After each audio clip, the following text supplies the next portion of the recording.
Encore un appui du gouvernement pour soulager les entreprises vulnérables touchées par la crise de la Covid-19. Découvrez dans ce 13 la plateforme sur laquelle les intéressés peuvent s'inscrire.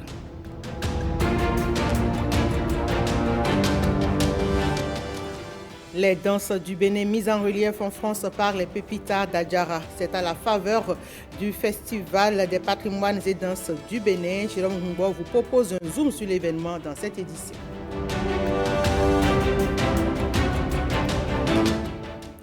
Un nouveau ministre siège dans la cour du palais royal de la collectivité Lo de Zobodome. Suivez dans quelques instants le film de la cérémonie qui a consacré son intronisation.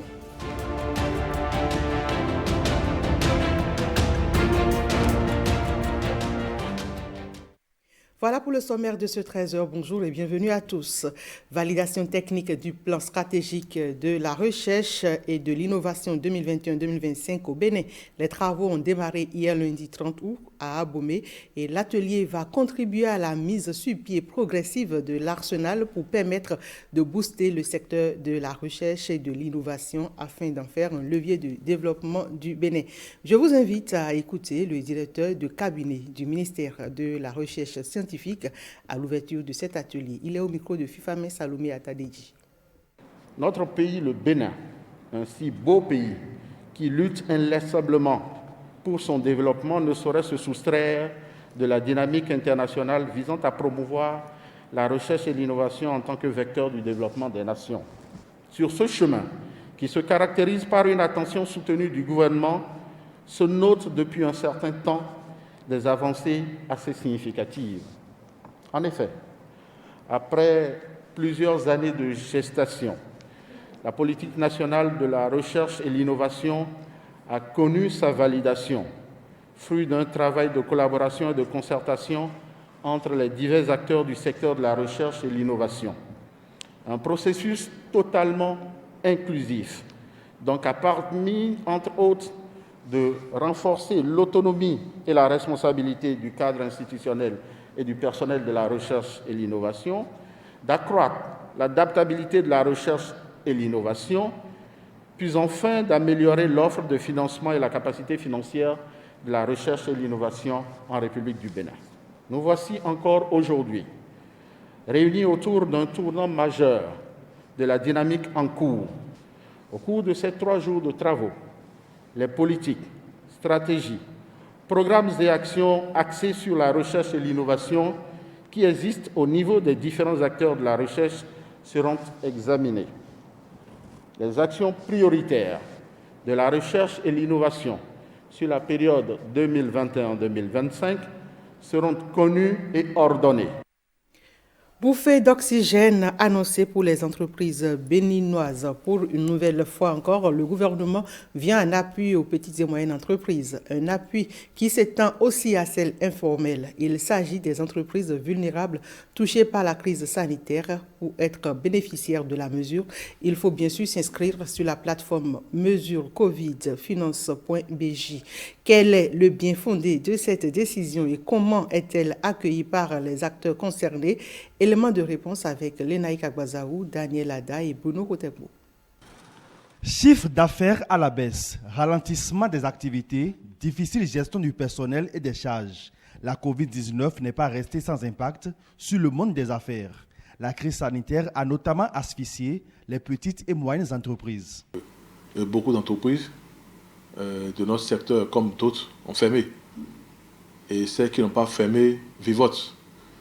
Parce que c'est une crise existentielle, c'est une crise profonde. Ce n'est un secret pour personne que les entreprises sont fortement touchées par la crise. C'est vrai qu'il y a d'autres qui sont plus touchés que d'autres compte tenu de leur secteur d'activité. Mais toujours est-il que toutes les entreprises sont touchées, aucune entreprise n'est épargnée. Nous avons des charges fixes, des charges d'électricité, des charges de personnel, les charges d'Internet, de sorte que ces charges-là, elles sont incompressibles. Nous avons des clients ou pas, nous sommes obligés de payer ces charges-là. Face à la situation, l'exécutif, à travers le ministère de l'Économie et des Finances et avec l'appui de la Banque mondiale, vient au secours des PME de tous les secteurs d'activité, qu'elles soient formelles ou informelles. Il s'agit d'une nouvelle mesure d'appui. L'objectif est d'aider les entreprises vulnérables touchées par la crise sanitaire à rester viables et compétitives. Le portail digital mesurecovid.finance.bj est la clé d'accès à la subvention du gouvernement. Nous ne sommes pas avec un gouvernement voyou, un gouvernement qui dit et qui fait. Le social, est-ce que ça ne rentre pas dans le social? La réponse c'est oui, et toutes les bouches doivent se taire. Une décision salutaire, salvatrice et une décision vraiment applaudie parce que forcément ça va donner un ouf de soulagement aux entreprises et leur permettre vraiment de se relancer. Et nous souhaiterions quand même que les subventions soient un peu plus consistantes que celles reçues par le passé. Pour l'inscription en ligne, vous savez que la technologie a beaucoup évolué chez nous. Ce que le gouvernement demande, il faut qu'effectivement ces entreprises remplissent les formulaires. Il ne faudrait pas que des gens soient tapis dans l'ombre pour leur dire, écoutez, c'est une manière encore de vous faire enregistrer et les impôts vont vous venir. Miette, c'est pas ça. Que les premiers responsables même puissent suivre l'enregistrement de leur société pour éviter les erreurs d'information, afin que les informations soient vraies et sincères. Pour bénéficier de la mesure, le requérant est invité à formuler une demande complète, exacte et sincère, soumise en ligne sur la plateforme dédiée. L'entreprise doit disposer d'un identifiant fiscal unique, d'un effectif d'au moins 3 salariés et de 9 au maximum et doit avoir été légalement constituée avant le 1er janvier 2021. Il faut être en équilibre pour réussir à passer sans accroc sur les trottoirs de certains quartiers de Cotonou. Sinon, vous risquez de vous retrouver dans un trou le long de ces trottoirs. Il se pose alors la question de savoir l'origine de ces trous qui sont malheureusement devenus des pièges à hommes. La réponse, c'est dans ce reportage que nous propose Vigile à Rodéon. Ces pneus posés sur le trottoir ne sont pas des objets de décoration, mais une astuce inventée par les populations pour signaler la présence d'un trou à ce niveau précis du passage piéton. Des trous de trottoir qu'on rencontre un peu partout dans la ville de Cotonou.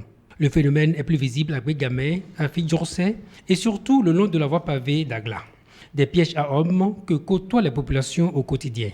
La situation des apprenants du complexe scolaire de Glazunto est encore plus critique. Lesquels apprenants ne font pas toujours attention. Il y a 2-3 ans, 2 enfants ont été blessés parce que par mégarde ils sont tombés et nous avons enregistré ces petits accidents par le passé. Le directeur adjoint des services techniques de la mairie de Cotonou situe les causes de la destruction des dallettes à 2 niveaux. Le premier, c'est les manutentions lors des travaux de curage. Lorsque les dallettes sont mal posées, ça tombe et puis ça se dégrade. La seconde cause, c'est le stationnement des poids lourds.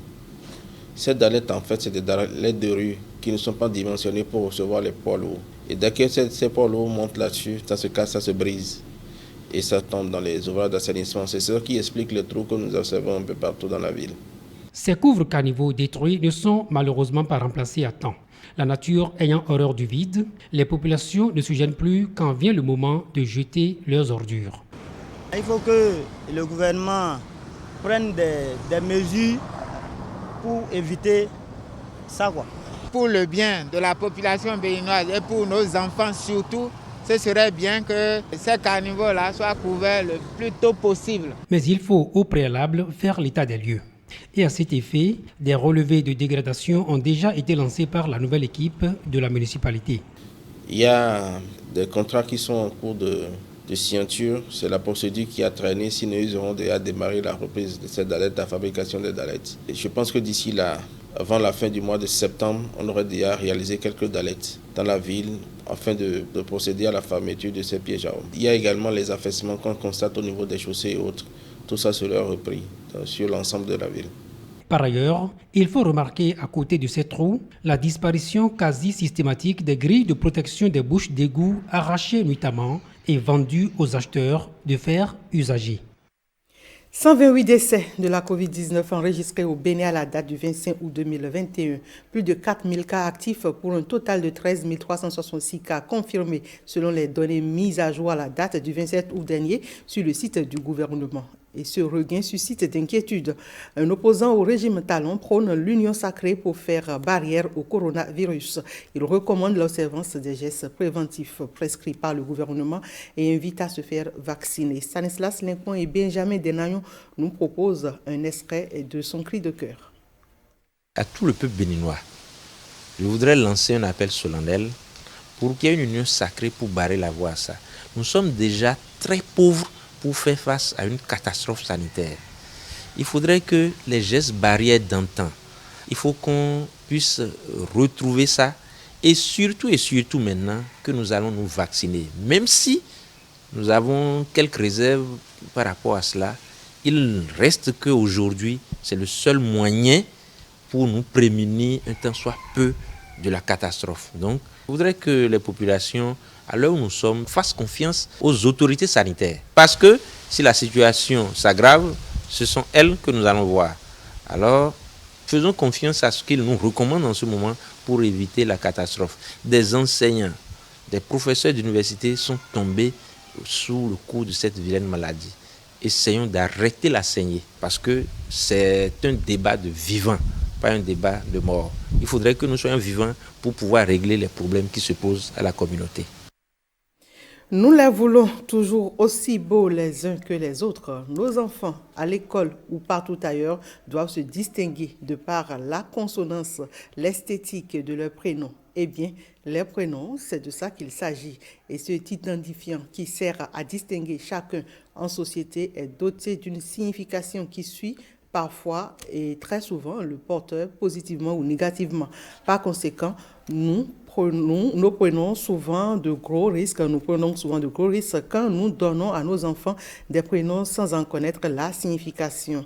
C'est ce que nous confirme d'ailleurs cette enquête que nous propose Vigila Rodéon et Junis Setonji. Comment vous appelez? Ida. Étudiante à l'université d'Abomey-Calavi, Ida aurait bien voulu se prénommer Chancel.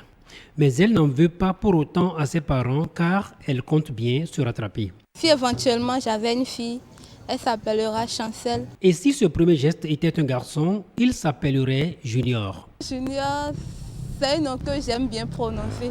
Aurémiel est aussi étudiante à l'université d'Abomey-Calavi. Son prénom est une combinaison des petits noms de ses deux géniteurs. Ça vient de ma mère qui s'appelle Aurélie et de mon père qui s'appelle Émile. S'il arrivait que j'ai la possibilité de changer de prénom, je m'appellerais Patricia. C'est un prénom très joli à entendre et puis ça sonne bien. Patricia qui est par ailleurs le féminin de Patrice. La beauté ou encore l'esthétique sont malheureusement les critères sur la base desquels bon nombre de parents choisissent souvent les prénoms de leurs enfants. C'est un risque lorsque on se met à donner un prénom sans chercher à comprendre de quoi il s'agit. C'est forcément lié à un événement de la famille avant la naissance de cet enfant et on regarde le côté positif de cet événement. On forme même le prénom et on arrive à attribuer un enfant. Le prénom est de ce fait un élément important dans la vie de l'enfant. Certains l'assimilent même à son projet de vie. Le prénom dans ce projet-là est comme le titre. Et lorsqu'on doit donner le titre à un projet, cela doit être clair, pertinent, significatif. Et c'est pourquoi vous allez voir que généralement, on tient compte de la religion, de la culture et de ce qu'on envisage par rapport à cet enfant-là. Donc ce n'est jamais un hasard. C'est en relation forcément avec des considérations qui peut-être nous échappent. S'inspirer du hasard ou ne s'en tenir qu'à la dimension physique du prénom est donc un gros risque que prennent souvent les parents. Ceci est d'autant plus vrai que le prénom exerce une forte influence qui peut parfois se révéler négative pour l'enfant. Imaginez un Africain ou un Béninois qui donne olive à son enfant. Il y a combien d'oliviers au Bénin pour qu'on ait des olives? Ça veut dire qu'on est en train de planter un arbre et on sait pertinemment qu'on n'aura pas ses fruits. Et donc ça peut déjà porter des préjudices à cet enfant.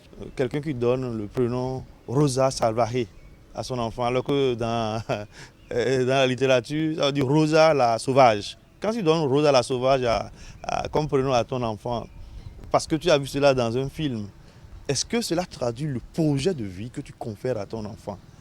Malheureusement, non. On ne peut pas avoir la grâce de faire un enfant et lui donner n'importe quelle vibration qui va le suivre durant toute sa vie. Ceci devrait être un appel aux parents, les premiers responsables en amont de tout ce qui peut arriver à un enfant en raison du prénom qu'il porte. Et nous vous proposons prochainement dans nos programmes un élément plus détaillé qui met en relief non seulement la dimension physique, mais aussi la dimension métaphysique des prénoms que nous donnons à nos enfants. La collectivité Lo de Zobodomé a un nouveau ministre. Il a été intronisé dans la matinée du 30 août dernier au Palais Royal de Do Aklin de Zobodomé. Voici le reportage de Fifame Salomé Atadiji. Da Vobla, intronisé ministre de la collectivité Lo de Zobodomé. Dada Dekamambou Podozuma, c'est le nom qu'il porte à compter de ce jour. Dekamambou, c'est-à-dire que l'enfant ne peut pas être là et que la corde de son papa va se perdre. Podozuma, c'est pour dire qu'il y a quelqu'un là qui a accepté de ne pas s'amuser avec le trône de ses aïeux. Ce trône-là, c'était pour la collectivité à clé. Ils étaient des vaillants guerriers pour les anciens rois. Vaillants guerriers que le nouveau ministre dit vouloir être pour les siens. Le roi qui l'intronise lui prodigue des conseils. Même si c'est un jeune, une fois intronisé, il doit changer de comportement. Et il doit tout faire pour accepter tout accepter. Sinon, il lui sera difficile de gérer sa population.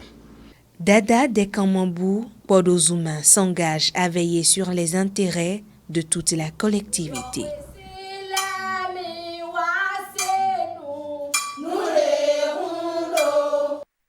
Vous le savez déjà, le groupe de danse Pépita des enfants d'Adjara est en France et c'est dans le cadre du Festival des patrimoines et danses du Bénin. Zoom à présent sur l'événement culturel, c'est avec Jérôme Mungbo.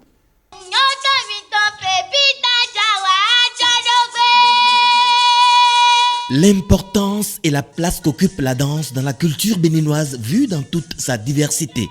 C'est toute la problématique que défend l'association culturelle pour le rayonnement et la promotion de la culture et du patrimoine immatériel à Krapi. L'objectif de ce festival est résorber, en tant soit peu, la faible présence culturelle sur la scène internationale du Bénin, mon pays, ce beau et extraordinaire pays dont la diversité des hommes, de l'histoire, de la géographie et de la culture. Le Bénin, pour ceux qui ne le connaissent pas encore, regorge d'inestimables atouts à vivre et dont l'un des fiers et talentueux ambassadeurs aujourd'hui constitue la troupe des enfants, les Pépitas de Méndé-Djonou, dans la commune d'Adjara. Les gouvernements béninois et français ont mis en marche un vaste programme qui se décline en plusieurs événements majeurs dont ce festival n'est qu'un avant-goût. Ce que vous voyez depuis hier et poursuivre tout à l'heure, ce n'est qu'un avant-goût d'un vaste programme du gouvernement. Parce que le gouvernement du Bénin, dans le cadre du processus de restitution des biens culturels qui retourneront bientôt au Bénin, les biens du trésor du palais royal du roi Béhanzin qui vont retourner bientôt au Bénin, le gouvernement a mis en marche un vaste programme culturel. Et ceci de concert avec le gouvernement français qui va se décliner à partir d'octobre en deux grands événements.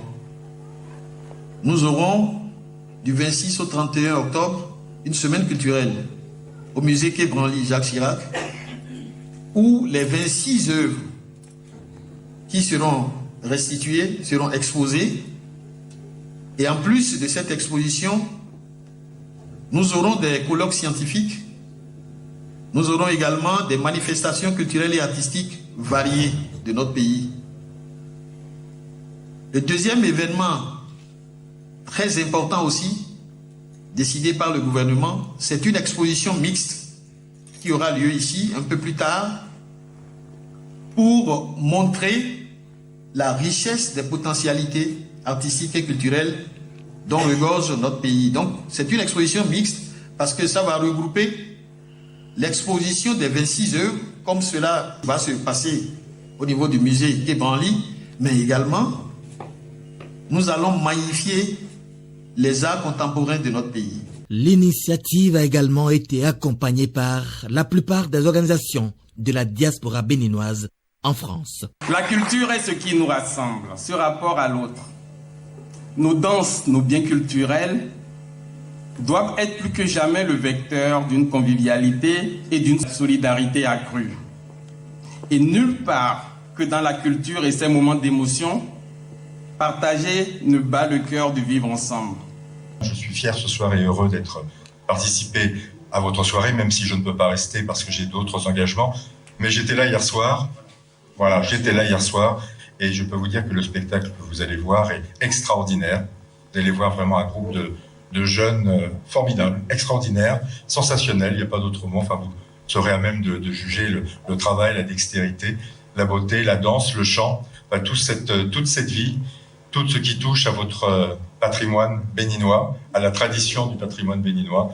Et je vous assure que vous allez passer une soirée formidable et vous saurez les applaudir parce qu'ils sont vraiment extraordinaires. Aux jeunes talents de Pépita Art, je voudrais leur dire que je ne doute aucun instant sur leur prouesse, sur leur magnificence de la culture de notre pays, car comme ils ont su se révéler à l'opinion publique béninoise un jour, comme ils ont su émerveiller le public abidjanais en Côte d'Ivoire, je ne doute pas un seul instant qu'ils sauront vous émerveiller aussi ici, au niveau du public francilien, au niveau des compatriotes, pour que vous puissiez aussi garder une très belle impression d'eux.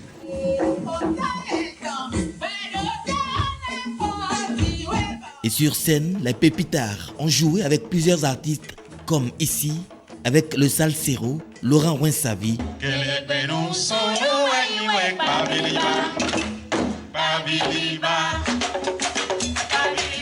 les spectateurs s'en sont bien régalés. Je vous avoue, monsieur, que depuis hier, je me régale. C'est vraiment un moment inoubliable. J'étais là hier soir, après le boulot, et ce soir encore, je suis là parce que j'ai beaucoup apprécié. Je me suis régalée, j'ai ri. C'était un moment exceptionnel.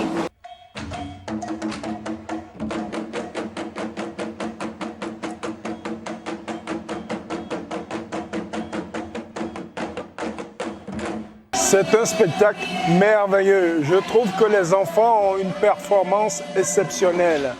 Il y a en eux de l'espoir. Déjà, ce qu'ils font est déjà formidable. Avoir des enfants de 6 à 18 ans qui jouent aussi bien, je pense qu'il y a de la performance là. J'ai trouvé que c'était un spectacle enrichissant, haut en couleur et en talent. Ça nous a vraiment permis en fait, de mettre en promotion toutes les danses patrimoniales du Bénin, sous l'égide en fait, des pépitards d'Adjara. J'ai vraiment apprécié les masterclass, les expositions. Ça a vraiment participé à l'enrichissement culturel. J'ai vraiment adoré. Et vivement la prochaine.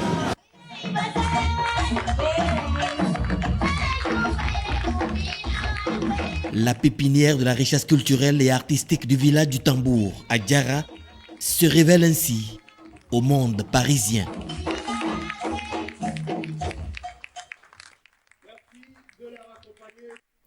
Félicitations aux Pépitards. Sous le parrainage du ministère en charge des arts, la direction départementale du tourisme et de la culture et des arts des collines a organisé un concours de mode au profit des stylistes modélistes. Le dit concours s'est déroulé dans un décor naturel à Dassazoumé pour mettre en valeur la belle géomorphologie du département des collines. Fifame Salomé Atadiji. Je suis tellement contente, je ne sais pas quoi dire. Des mots, elle n'en dispose pas assez pour exprimer sa joie. Valérie décroche la première place de ce concours de mode.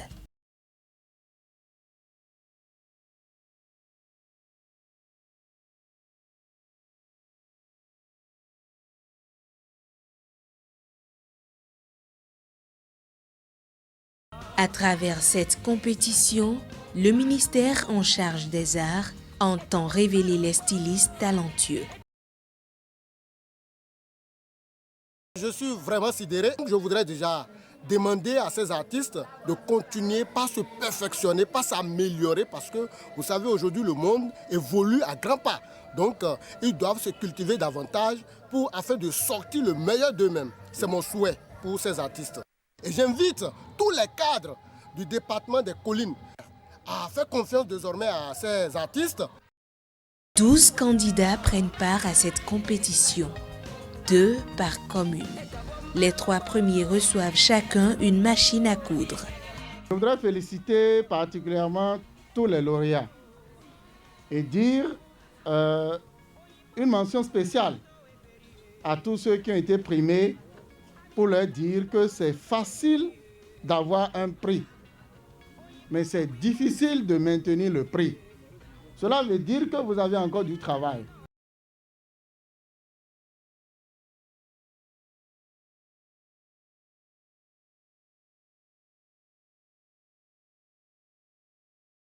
Le 4e et le 5e repartent avec des enveloppes financières de 25 000 francs CFA.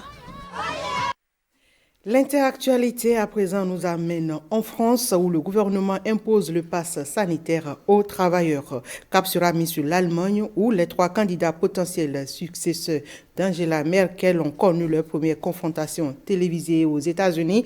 On ira voir les dégâts causés par l'ouragan Ida. Et ce petit tour en interactualité nous est proposé par Charlène Kendoro et présenté par Salislas Linko.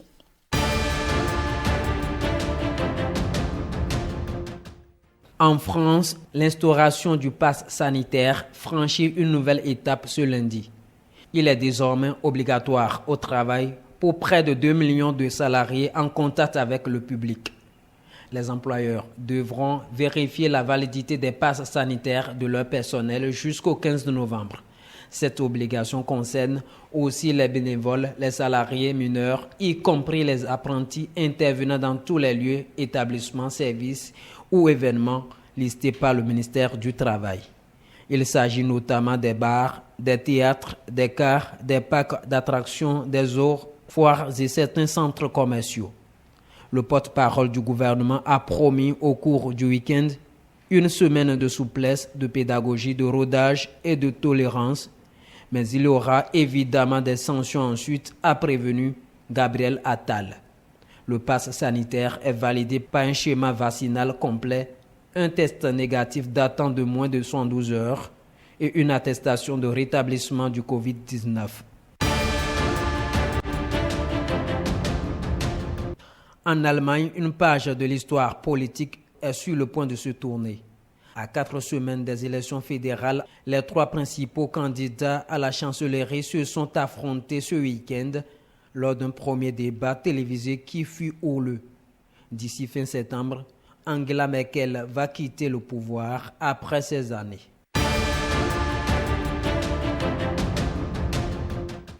Aux États-Unis, 16 ans jour pour jour après les ravages de Katrina, la Louisiane a été de nouveau touchée par un ouragan ce dimanche. Ida a déferlé sur l'État américain à la mi-journée, privant la ville de la Nouvelle-Orléans d'électricité dans la soirée. Il s'est ensuite affaibli dans la nuit de ce dimanche à lundi. Près d'1 million de foyers étaient privés d'électricité dimanche soir à travers la Louisiane, selon un site d'information. Surtout, il ravive le souvenir de Katrina, cet ouragan qui avait ravagé la Nouvelle-Orléans, faisant plus de 1800 morts un 29 août.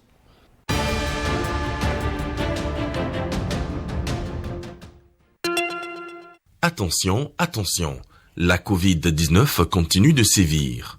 Pour vous protéger et protéger les autres, vaccinez-vous. Vous êtes âgé de 18 ans ou plus, vous pouvez recevoir les doses de vaccin contre la Covid-19. Alors, faites le geste qui sauve. Rendez-vous au poste de vaccination implanté dans l'information sanitaire de votre arrondissement ou de votre commune ou appelez le 136 pour tout renseignement. Les vaccins contre la Covid-19 sont sûrs, efficaces et gratuits. Pour tout savoir sur l'épidémie du coronavirus au Bénin, rendez-vous sur le site web www.gouv.bj/coronavirus. Ceci est un message du gouvernement de la République du Bénin. Et fin de ce 13h, merci de l'avoir suivi. Rendez-vous à 19h pour le journal des régions.